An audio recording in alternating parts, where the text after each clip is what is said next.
அனைத்து சொந்தங்களுக்கும் காலை நேர வணக்கம். இன்று நாம் பேரன்பு கொண்டு நேசிக்கும் ஐயா நேதாஜி சுபாஷ் சந்திர போஸ் அவர்களுடைய 129வது பிறந்தநாள். ஐயா அவர்களை இந்நாளில் போற்றி வணங்குவோம். டூ ஆர் டை, செய் அல்லது செத்து மடி. இந்த நாட்டுக்காக ஏதோ பிறந்தோம் வாழ்ந்தோன்னு இருக்கக்கூடாது. இந்த நாட்டுக்காக ஒன்று செத்துப்போ இல்லையா, இந்த நாட்டுக்காக ஏதோ ஒன்று செய்ய. இதுதான் ஐயானுடைய ஒரு மிகப்பெரிய ஒரு தத்துவம். ஆமாம், அடிமை வாழ்வினும் உரிமை சாவு மேலானது.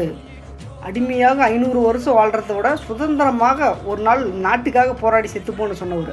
ஆமாம், அதாவது வெள்ளக்கார ஆட்சி காலத்திலேயே அவன் மிகப்பெரிய ஒரு இராணுவ படையை வச்சுருக்கிறான். மிக ஒரு கடுங்காவல் ஒரு இராணுவ படை. ஆமாம், நம்மளை பழிவாங்கக்கூடிய ஒரு இராணுவ படை, அடிமையாக வச்சுருக்கிற இராணுவ படை. அதில் போய் இணைஞ்சி வெளியில் வந்துடுறாரு. வெளியில் வந்து பிரிட்டிஷ் இராணுவத்திலிருந்து வெளியில் வந்து தான் ஐஎன்ஏ, இந்தியன் நேஷனல் ஆர்மின்னு சொல்லி ஒரு இராணுவ படையை கட்டமைக்கிறாரு. அன்றைக்கி மகாத்மா காந்தி இவங்கெல்லாம் பார்த்து நடுங்கிறாங்க. என்ன வந்து நீ தனியாக ஒரு இராணுவ படையை கட்டமைக்கிற, இந்த பிரிட்டிஷ் எகெயின்ஸ்டாக நம்ம வந்து போராடி வெல்ல முடியுமா, சண்டையிட்டு நம்ம விரட்ட முடியுமா அப்படிங்கிறப்ப தான் மிகப்பெரிய ஒரு இளைஞன், ஒரு வீரமிக்க இளைஞன், 24 வயசு தான். அப்போ வந்து நேதாஜி இந்தியன் நேஷனல் ஆர்மி தொடங்குறப்ப எத்தனை வயசு? வெறும் 24 வயசு. அன்னைக்கு வந்து இந்தியாவில் யாருமே அந்த இராணுவ படையில் போய் கலந்துக்கிறதுக்கு பயந்துக்கிறாங்க. அப்போ நம்ம தமிழ்நாட்டில் தென் மாவட்டங்கள்லேருந்து தான் முதல்ல போய் இணைகிறாங்க. எல்லாம் நிறையா மாணவர்கள் இணைகிறாங்க. அதில் ஒரு இளைஞர் தான் நம்ம தாத்தா பசுமன் முத்துராமலிங்கனார். ஆமாம், நேதாஜி சுபாஷ் சந்திர போஸ் ஐயானுடைய மிகப்பெரிய ஒரு பக்தர். ஆமாம், அப்போ தான் நேதாஜி சுபாஷ் சந்திர போஸ் ஐயா சொல்கிறாரு, நான் அடுத்த பிறவியில் நான் தமிழனாக பிறக்க வேண்டும் என்று. ஆமாம், அப்போ 2ஆம் உலகப் போர் ஸ்டார்ட் ஆகுது 1942க்கு பிறகு. ஹிட்லரை போய் சந்திக்கிறாரு. ஹிட்லரை போய் சந்தித்து நாங்களும் இப்போ உலகப் போரில் கலந்துக்கிறோம், நான் இங்கே ஒரு படையை உருவாக்கிக்கிட்டு இருக்கிறேன் அப்படிங்கிறப்ப தான் அங்கே 2ஆம் உலகப் போர் ஸ்டார்ட் ஆகுது ரஷ்யாவில். அப்போ எது இறந்துருக்கலாம். ஆனால் இன்றைக்கி வரைக்குமே நேதாஜி சுபாஷ் சந்திர போஸ் ஐயானுடைய இறப்பு மர்மமாக இருக்குது, கண்டுபிடிக்கல. 1945 ஆகஸ்ட் 18ஆம் நாள் நேதாஜி சுபாஷ் சந்திர போஸ் ஐயா வந்து இறந்துட்டார் அப்படிங்கிற ஒரு செய்தி வெளியானது.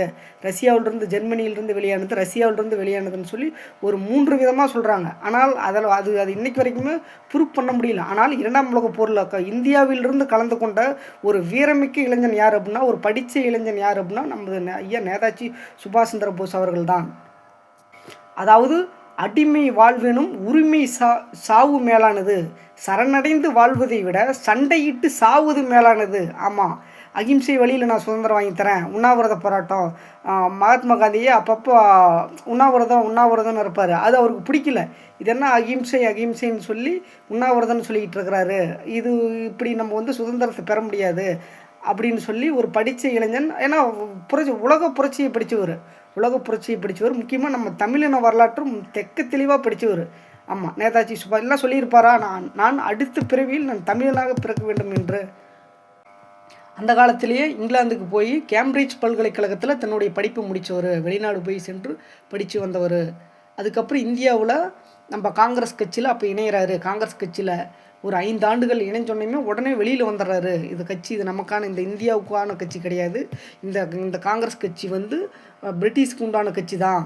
பிரிட்டிஷ்க்கு வச்சுருக்கிற ஒரு பிரிட்டிஷை உருவாக்கி ஒரு உளவாளிகளினுடைய கட்சி தான் இந்த காங்கிரஸ் கட்சி அப்படின்னு சொல்லி தான் தனியாக கட்சி தொடங்குறாரு. பார்வேர்டு பிளாக்னு சொல்லி தனியாக தன்னாட்சி இயக்கம்னு சொல்லி ஒரு கட்சியை உருவாக்கி அந்த கட்சியை உண்மையாக நேசித்தவர் தான் அந்த காலத்திலேயே நம்ம தாத்தா பசுமன் முத்துராமலிங்கனார்.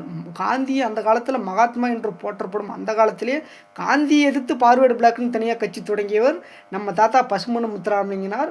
அதை துவக்கி வச்சவர் ஐயா வீரமிக்க புரட்சியாளர் நேதாஜி சுபாஷ் சந்திர போஸ் அவர்கள்தான். இந்நாளில் அவர் பிறந்த நாளில் ஐயா அவர்களை போற்றி வணங்குவோம்.